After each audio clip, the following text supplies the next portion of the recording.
What's going on, guys? Today we're working on the 2012 GMC. This thing is a V6 two-wheel drive, which oddly enough, it does not have any transmission cooler. As you can kind of see here, your trans lines. I find that crazy that there's no transmission cooler, considering there is a power steering cooler on it, but just absolutely crazy. So unfortunately, I did already take off a couple of items. I took off the upper piece, which is these. Looks like there's 8 of them. As well as I took off with a 10 mil the 4 brackets for the front grille, because I'm going to pop this off, as well as I did remove the 2 right here, again all 10 millimeter stuff, for the AC condenser. So I'm going to pop this grill off. The transmission oil cooler I'm going to be using is a unit from G Plus, off of Amazon. So this is 10 AN stuff that I adapted to 6 AN. We're going to make a couple of 6 AN lines. I have some old lines that I'm just trying to reuse. As well as we're going to probably redo both lines and then add in that cooler. It does have a fan that I'm going to wire in a relay on, just to really give it a little bit extra oomph to really not kill this 4L60. So the next step I'm going to have to do is I'm going to have to, looks like, take a pry bar to get these out, and we will see from there how it comes out. Okay, so it looks like there appears to be 1 clip down there, no clips up here, 2 clips right here, 2 clips right here, and then there should be just the last clip down there. So I'm going to set this up in a tripod because you don't really need to see me pry on it, but all I'm going to do is I'm going to stick a pry bar right in between here, and kind of pry against the plastic piece right there, as well as this metal panel, and it should pop off.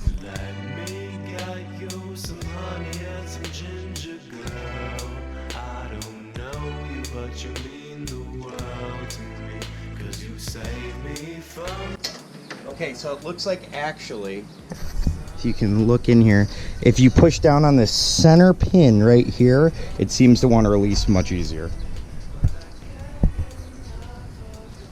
We're going to check for fitment, because I was really liking the positioning. Of course, it's going to be too big. But I was really liking the positioning, potentially right here. If I can squeeze her in, it would be nice. If not, something like this would also be okay. I'd like some amount of serviceability. This would give me kind of that. That wouldn't be the worst thing. Yeah, we should be able to clear absolutely everything if that's the case. Yeah, I think that's where we're going to end up. Right about there. Have a normal life now, don't you, honey? I bet that you can take or leave most. For the next part, you're going to need some implements of picking, because what we are going to be doing is we're going to be removing the factory line connectors. There should be a clip underneath here. Oh boy, it's a lot of light. Okay, let's see. There we go. There should be a little clip that goes on here. Okay, so this pops off. Maybe I can pop one off directly right here for you. These little factory retainers, GM's used forever. Yep.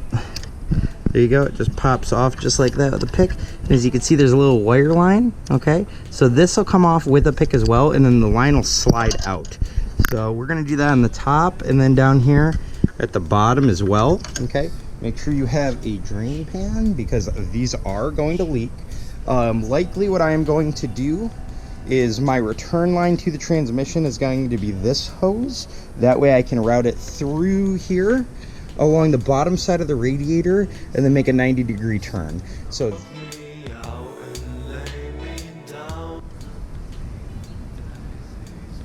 that is what success looks like.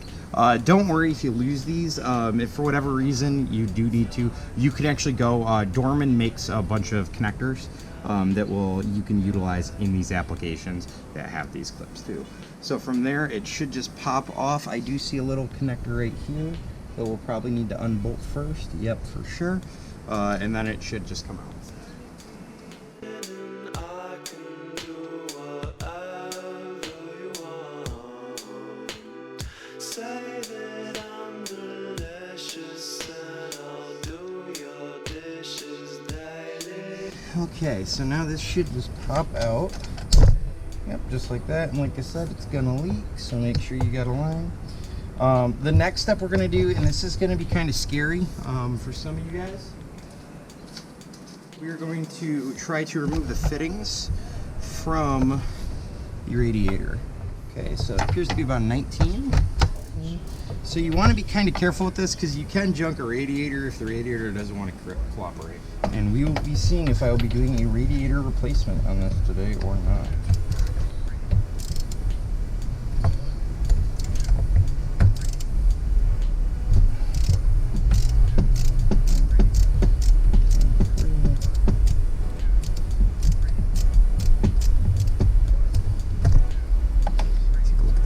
See if it's just going to spin out or not.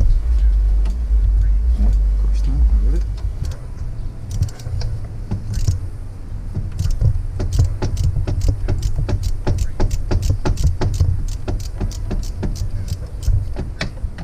There we go. There she is. She's out. So this is stuff that gets really frustrating. Okay, when you look up, this is supposed to be 5/8, 18 is supposed to be the thread. And then I get it in. This is the 5/8 18 adapter I bought. And as you see, they're a different size. Okay, here's the transmission fittings I bought, which should work on there. I've used these before. And again, different size. It's right in between on these, and it's so frustrating. So now what I'm going to have to do is I'm going to have to reinstall this. Okay, which is fine. We didn't damage it or anything like that. But I'm going to have to pull the lines off. I have these adapters that adapt...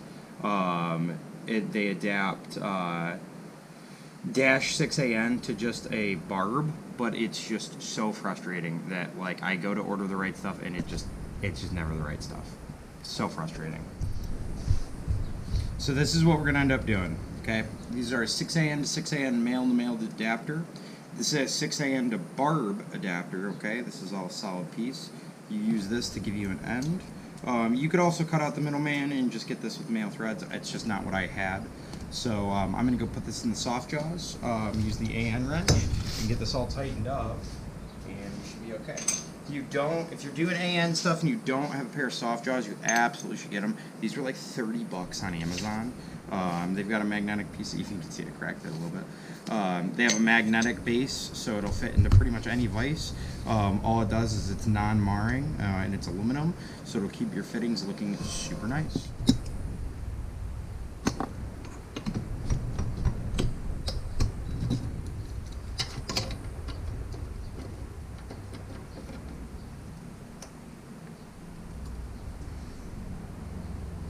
Just needs to be snug.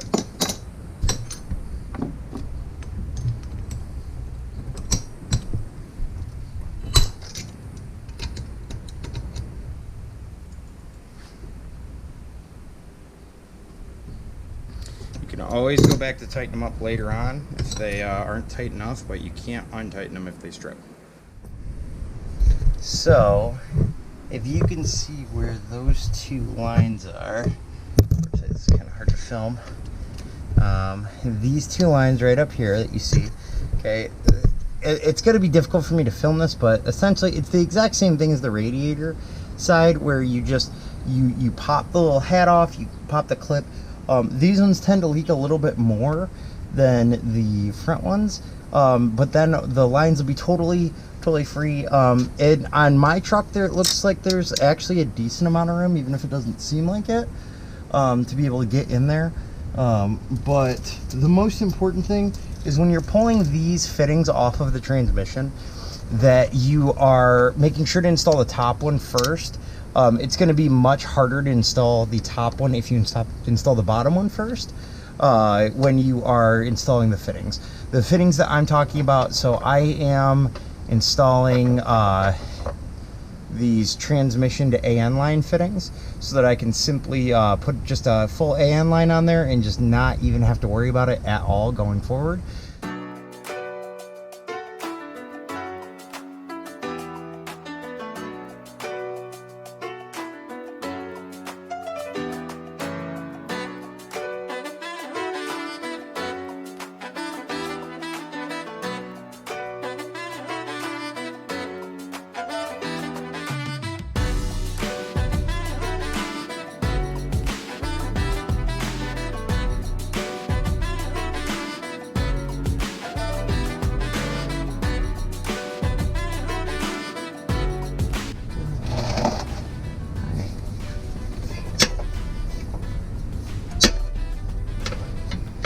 Perfect. Like I said, I knew it was going to leak.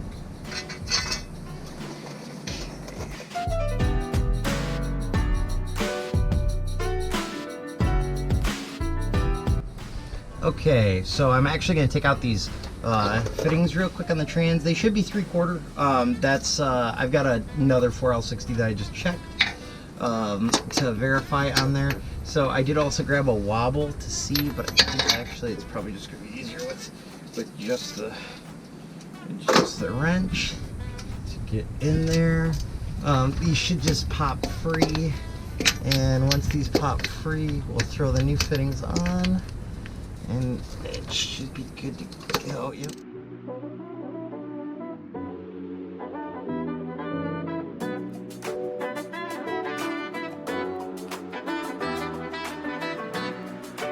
Okay, so now we're going to be reinstalling the new connectors. These ones are exactly like I said before. The just bolt in. You just snug them up again. These ones are a little bit more of a pain because if they are loose, you gotta crawl underneath here. So I do tend to get these ones pretty snug the first time.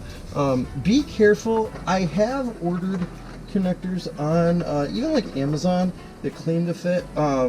You need to have an O-ring like that. Okay, you need to have an O-ring. It needs to kind of look like this piece. I might throw a link in the description if I remember to do it.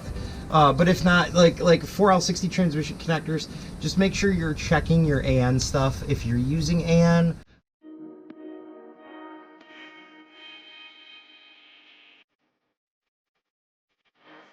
it's a much nicer vehicle. It still just has a T56 and just a nice worn out 5.3 in it, and that truck has AN fuel lines, and again, like, even the cheap stuff is fine. There's nothing wrong with it. You'll see. Oh, I think I just broke this connector. You'll see.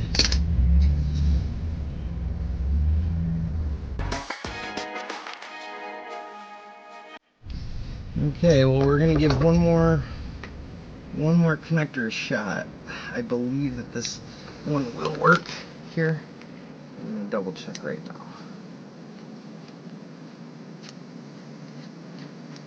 Okay, feels like it's threading on nicely. So we shall see. I'm real nervous about this. I think it's gonna leak if I'm being honest with you.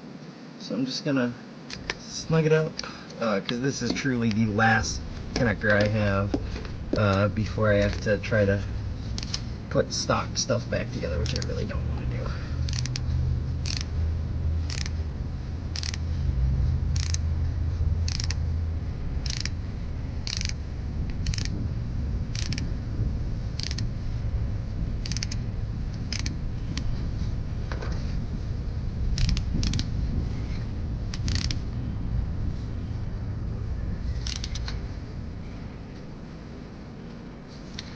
Okay. Well, it's snugged up, so I guess we're gonna send it for now. See if it leaks or not. Let's see if I can get a better angle in there. Yeah, I don't know how that's gonna turn out. I have a feeling that one's gonna leak, but we'll see. We will see.